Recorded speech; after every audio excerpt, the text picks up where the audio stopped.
سنیے مشتاق احمد یوسفی کی کتاب چراغ تلے سے ان کا مضمون، عنوان ہے کرکٹ۔ مرزا عبد الودود بیگ کا یہ دعویٰ کچھ ایسا غلط معلوم نہیں ہوتا کہ کرکٹ بڑی تیزی سے ہمارا قومی کھیل بنتا جا رہا ہے۔ قومی کھیل سے غالباً ان کی مراد ایسا کھیل ہے جسے دوسری قومیں نہیں کھیلتی۔ ہم آج تک کرکٹ نہیں کھیلے، لیکن اس کا یہ مطلب نہیں کہ ہمیں اس کی برائی کرنے کا حق نہیں۔ اب اگر کسی شخص کو کتے نے نہیں کاٹا تو کیا اس بد نصیب کو کتوں کی مذمت کرنے کا حق نہیں پہنچتا؟ ذرا غور کیجئے، افیم کی برائی صرف وہی لوگ کر سکتے ہیں جو افیم نہیں کھاتے۔ افیم کھانے کے بعد ہم نے کسی کو افیم کی برائی کرتے نہیں دیکھا۔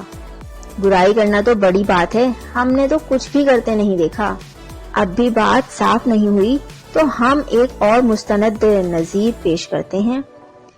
مولانا ابوالکلام آزاد کو گڑ سے سخت چڑ تھی۔ ان کا قول ہے کہ جس نے ایک مرتبہ گڑ چکھ لیا اس کو تمام عمر دوسری مٹھاس پسند نہیں آ سکتی۔ چونکہ وہ خوش شکر کی لطیف حلاوتوں کے عادی مداح تھے، لہذا ثابت ہوا کہ وہ بھی ساری عمر گڑ کھائے بغیر گڑ کی برائی کرتے رہے۔ یوں تو آج کل ہر وہ بات جس میں ہارنے کا امکان زیادہ ہو کھیل سمجھی جاتی ہے، تاہم کھیل اور کام میں بیان فرق ہماری سمجھ میں آیا ہے وہ یہ ہے کہ کھیل کا مقصد خالصتاً تفریح ہے۔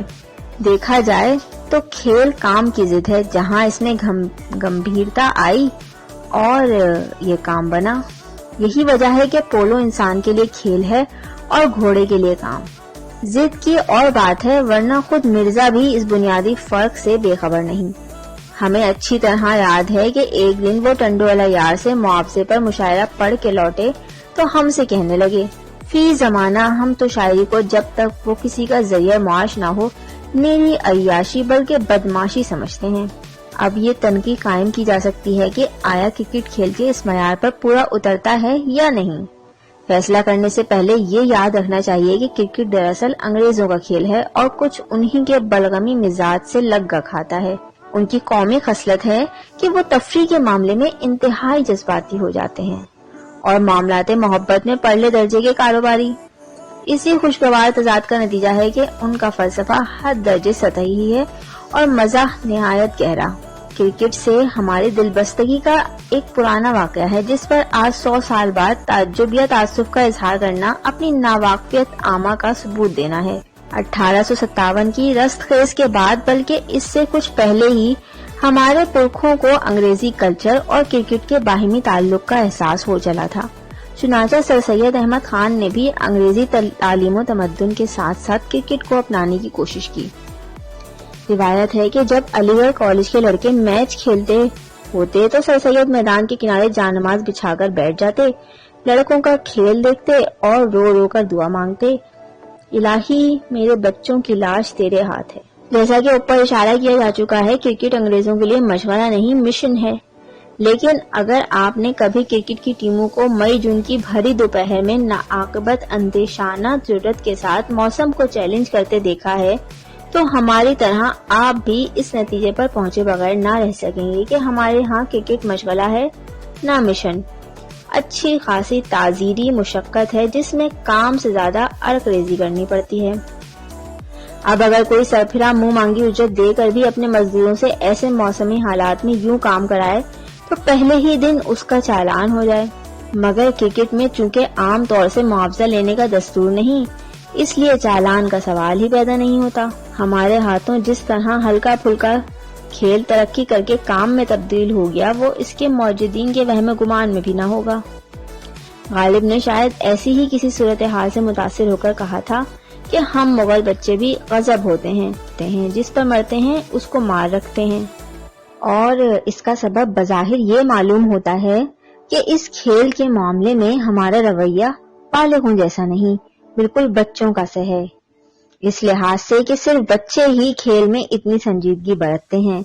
پھر جیسے جیسے بچہ سیانا ہوتا ہے کھیل کے ضمن میں اس کا رویہ غیر سنجیدہ ہوتا چلا جاتا ہے، اور یہی ذہنی بلوغ کی علامت ہے۔ کرکٹ کے رسیا ہم جیسے نا آشنائے فن کو لاجواب کرنے کے لیے اکثر کہتے ہیں، میاں تم کرکٹ کی باریکیوں کو کیا جانو، کرکٹ اب کھیل نہیں رہا، سائنس بن گیا ہے، سائنس۔ عجیب اتفاق ہے، تاش کے دھتیا بھی رمی کے متعلق نہایت فخر سے یہی دعویٰ کرتے ہیں کہ یہ 16 آنے سائنٹیفک کھیل ہے۔ بکنے والے بکا کریں، لیکن ہمیں رمی کے سائنٹیفک ہونے میں مطلق شبہ نہیں، کیونکہ ہمیں یقین ہے کہ کم سے کم وقت میں زیادہ سے زیادہ روپیہ ہارنے کا اس سے زیادہ سائنٹیفک طریقہ ہنوز دریافت نہیں ہوا۔ بس ثابت ہوا کہ کرکٹ اور رمی قطعی سائنٹیفک ہیں اور اسی بنا پر کھیل نہیں کہلائے جا سکتے۔ بات یہ ہے کہ جہاں کھیل میں دماغ پر زور پڑا، کھیل کھیل نہیں رہتا، کام بن جاتا ہے۔ ایک دفعہ کرکٹ پر نکتہ چینی کرتے ہوئے ہم نے مرزا سے کہا کہ کھیلوں میں وہی کھیل افضل ہے جس میں دماغ پر کم سے کم زور پڑے۔ فرمایا، بجا آپ کی طبع نازک کے لیے جوا نہایت موزوں رہے گا۔ کس واسطے؟ کہ جوئے کی قانونی تعریف یہی ہے کہ اسے کھیلنے کے لیے عقل قطعی استعمال نہ کرنی پڑے۔ محض کرکٹ ہی پر منحصر نہیں، ترقی یافتہ ممالک میں یہ رجحان عام ہے کہ تعلیم نہایت آسان اور تفریح روز بروز مشکل ہوتی جاتی ہے۔ مثلاً BA کرنا بائیں ہاتھ کا کھیل ہے، مگر برج سیکھنے کے لیے عقل درکار ہے۔ ریڈیو، ٹیلی ویژن، سینما اور با تصویر کتابوں نے اب تعلیم کو بالکل آسان اور عام کر دیا ہے، لیکن کھیل دن بہ دن گراں اور پیچیدہ ہوتے جا رہے ہیں۔ لہذا بعض کبھی لڑکے کھیل سے جی چرا کر تعلیم کی طرف زیادہ توجہ دینے لگے ہیں۔ اس سے جو سبق آموز نتائج رونما ہوئے وہ سیاست دانوں کی صورت میں ہم سب کے سامنے ہیں۔ کسی اعتدال پسند دانا کا قول ہے کہ کھیل کے وقت کھیل اور کام کے وقت کام اچھا۔ اگر ہم یہ کہیں کہ ہمیں اس زرعی اصول سے سراسر اختلاف ہے تو اس کو یہ معنی نہ پہنائے جائیں کہ خدا نخواستہ ہم شام و سحر آٹھوں پہر کام کرنے کے حق میں ہیں۔ سچ پوچھئے تو ہم اپنا شمار ان نارمل افراد میں کرتے ہیں جن کو کھیل کے وقت کھیل اور کام کے وقت بھی کھیل ہی اچھا لگتا ہے۔ اور جب کھل کے باتیں ہو رہی ہیں تو یہ عرض کرنے کی اجازت دیجیے کہ فی الواقع کام ہی کے وقت کھیل کا صحیح لطف آتا ہے۔ لہذا کرکٹ کی مخالفت سے یہ استنباط نہ کیجیے کہ ہم تفریح کے خلاف بکھرے ہوئے بوڑھوں کا کوئی متحدہ محاذ بنانے چلے ہیں۔ ہم بذات خود 100% تفریح کے حق میں ہیں، خواہ وہ تفریح برائے تعلیم ہو خواہ تعلیم برائے تفریح۔ ہم تو محض یہ امر واضح کرنا چاہتے ہیں کہ اگرچہ قدیم طریقے تعلیم سے جدید طرز تفریح 1000 درجے بہتر ہے، مگر اس میں پڑتی ہے محنت زیادہ، تمہید قدرے طویل اور سخن گسترانہ صحیح لیکن باوجود ناگزیر تھی۔ اب ہم اصل موضوع کی طرف آتے ہیں اور آنکھوں دیکھا حال سناتے ہیں۔ ٹیسٹ میچ کے ہنگامہ پرور زمانے کا ذکر ہے۔ شہر کی آبادی 2 حصوں میں بٹ گئی تھی۔ ایک حصہ کے جس میں کاہل بھی ہیں، غافل بھی ہیں، ہوشیار بھی ہیں، اپنے اپنے گھروں میں بیٹھا ریڈیو کمنٹری سن رہا تھا۔ دوسرا امبو ان سفید پوشوں پر مشتمل تھا جو عزت کی خاطر اپنی اپنی چھتوں پر خالی ایریل لگا کر خود ایرانی ہوٹلوں اور پان کی دکانوں کے سامنے کھڑے کمنٹری سن رہے تھے۔ پاکستان ایک میچ جیت چکا تھا اور کرکٹ کے خلاف ایک لفظ بھی منہ سے نکالنا غداری کے مترادف تھا۔ مرزا کرکٹ کو اپنے آپ پر طاری کر کے کہنے لگے، یہ کھیلوں کا بادشاہ ہے۔ ہماری جو شامت آئی تو بول اٹھے، مرزا کرکٹ رئیسوں کا کھیل ہے، دیکھتے نہیں یہ مر رہا ہے، اس کا کوئی مستقبل نہیں، کیونکہ نہ اسے روسی کھیلتے ہیں نہ امریکی۔ اسی سے کچھ امید بنتی ہے کہ شاید یہ کھیل زندہ رہ جائے۔ مرزا نے چھوٹتے ہی دہلا لگایا، ایسا مہنگا اور پیچیدہ کھیل جس کا میچ مسلسل 5 دن تک گھسٹتا رہے اور جسے ہمارے غریب عوام نہ کھیل سکیں اور نہ دیکھ پائیں، ہرگز لائق التفات نہیں۔ ہم نے دکھتی ہوئی رگ پکڑی، پھر کون سا کھیل لائق التفات ہے حضور؟ مرزا نے چڑھاونے انداز میں پوچھا۔ اس سے بہتر تو بیس بال رہے گی، ہم نے کہا۔ بات ایک ہی ہے، آدھا بیٹ ٹوٹ جانے کے بعد بھی کرکٹ جاری رہے تو امریکہ میں اسے بیس بال کہتے ہیں۔ کسی اور کھیل کا نام لو، مرزا نے کہا۔ ٹینس، ہمارے منہ سے بے ساختہ نکلا۔ اگر تم نے کبھی ٹینس میچ میں گیند کے ساتھ سینکڑوں تماشائیوں کی گردنیں ایک ساتھ پینڈولم کی طرح دائیں بائیں گھومتی دیکھی ہیں تو باخدا تمہیں اس کھیل سے ہی نفرت ہو جائے گی، مرزا نے کہا۔ اس کے یہ معنی ہوئے کہ تمہیں ٹینس دیکھنے پر اعتراض ہے۔ مت دیکھو، مگر کھیلنے میں کیا حرج ہے، ہم نے دبایا۔ جی نہیں، یورپ میں ٹینس بیمار مردوں اور تندرست عورتوں کا کھیل ہے۔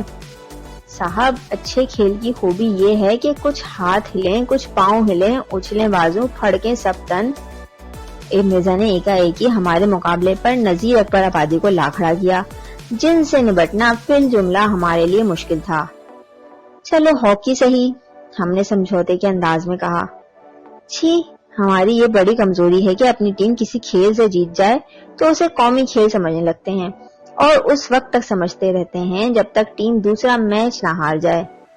مرزا نے فتویٰ دیا، تمہیں پسند نہ آئے یہ اور بات ہے، مگر کراچی میں ہاکی کی مقبولیت کا یہ عالم ہے کہ اگر کہیں دوستانہ میچ بھی ہو رہا ہو تو خلقت اس بری طرح ٹوٹتی ہے کہ فیلڈ تک میں کھیلنے کی جگہ نہیں رہتی۔ ہم نے کہا، خدا آباد رکھے، کراچی کا کیا کہنا، بندہ روڈ پر کوئی شخص راہ چلتے یوں ہی پان کی پھیک تھوک دے اور پھر اس کی طرف ٹکٹکی باندھ کر دیکھنے لگے تو 2 منٹ میں ٹھٹ کے ٹھٹ لگ جائیں اور سارا ٹریفک رک جائے۔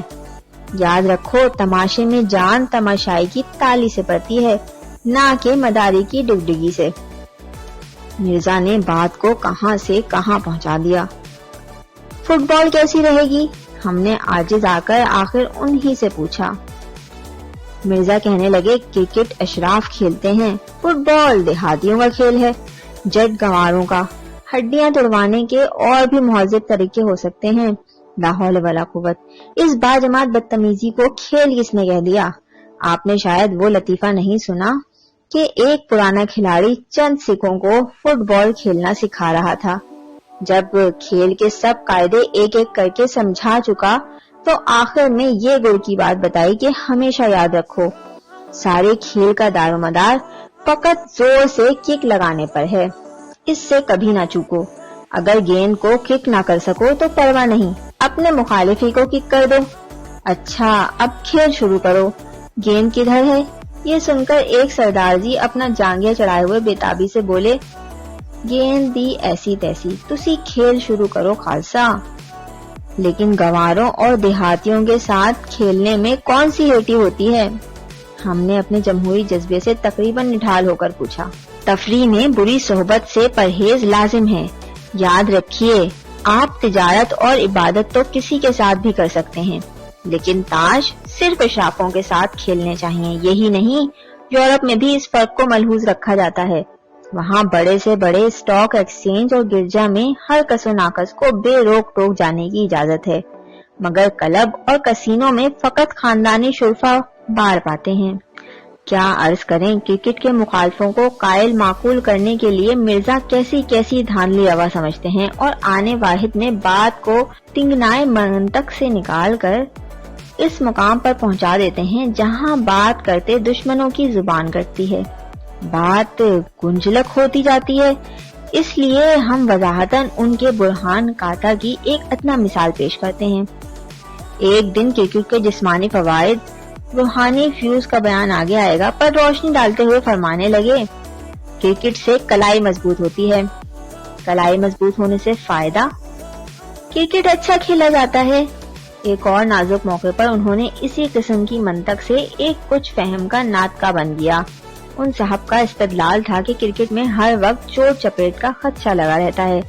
مرزا کو قائل کرنے کی غرض سے انہی کے سر کی قسم کھا کے کہنے لگے، میرے سامنے کے 3 دانت کرکٹ ہی کی نظر ہوئے، اندرونی چوٹوں کا کوئی شمار نہیں۔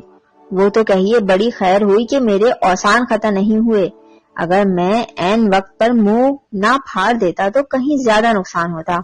بات کو انہوں نے کرکٹ کی راہ میں دیگر اعضائے بدن کے باری باری مجروح و معوف ہونے کی درد بھری داستان میجوار سنائی اور یہ ثابت کر دیا کہ ان کے اپنے تاریخی زخموں کی مجموعی تعداد رانا سانگا کے 70 زخموں سے کسی طرح کم نہیں۔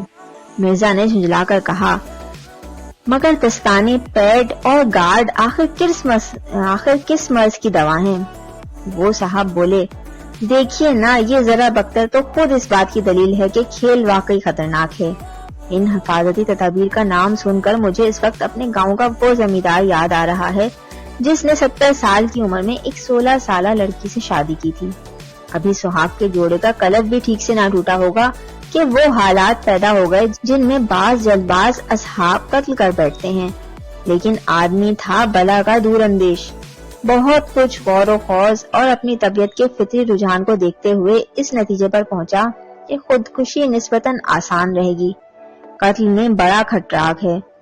یاد رہے کہ اس زمانے میں ریل اور بندوق کا غلط استعمال عام نہیں ہوا تھا، اس لیے غیور حضرات کو کنویں جھانکنا پڑتے تھے.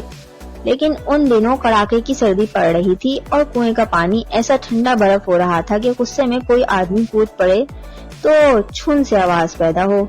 لہذا زمیندار نے ایک روئی کا فرغل اور 2 موٹے موٹے لحاف اوڑھ کر کنویں میں چھلانگ لگائی اور آخر انہی لحافوں سے اسے نہ صرف سردی بلکہ حرام موت سے بھی بچا لیا. مرزا چٹخارا لے کر بولے، بہت خوب، آئندہ آپ اس لذیذ حکایت کو کرکٹ کے بجائے نکاح ثانی کے خلاف بطور دلیل استعمال کیجیے گا. ہم نے بیچ میں پڑھ کر مصالحت کرانے کی کوشش کی. ظاہر ہے لحاف اوڑھ کر کرکٹ نہیں کھیلا جا سکتا، مگر ایک بات آج تک میری سمجھ میں نہیں آئی. کھلاڑی دبیز دستانے پہنتے ہیں، بھاری بھرکم پیڈ چڑھاتے ہیں، گارڈ باندھتے ہیں اور خدا جانے کیا کیا الا بلا اپنے اوپر منڈ لیتے ہیں جب کہیں اپنے کو گیند سے محفوظ سمجھتے ہیں. لیکن آخر اس کے بجائے نرم گیند کیوں نہیں استعمال کرتے؟ سیدھی سی بات ہے. مرزا صریحاً کنی کاٹ کر فلسفہ بگاڑنے لگے. حضرت، مجھے سزا کے طور پر بھی وہ کھیل منظور نہیں جس میں چوٹ کا قوی احتمال نہ ہو. مردوں کو چوٹ کھا کر ہی مسکرانے کی عادت ہونی چاہیے. چوٹ کھانے سے حاصل آدمی مضبوط ہوتا ہے، اس سے کیا ہوتا ہے؟ آئندہ چوٹ لگے تو چیخ نہیں نکلتی.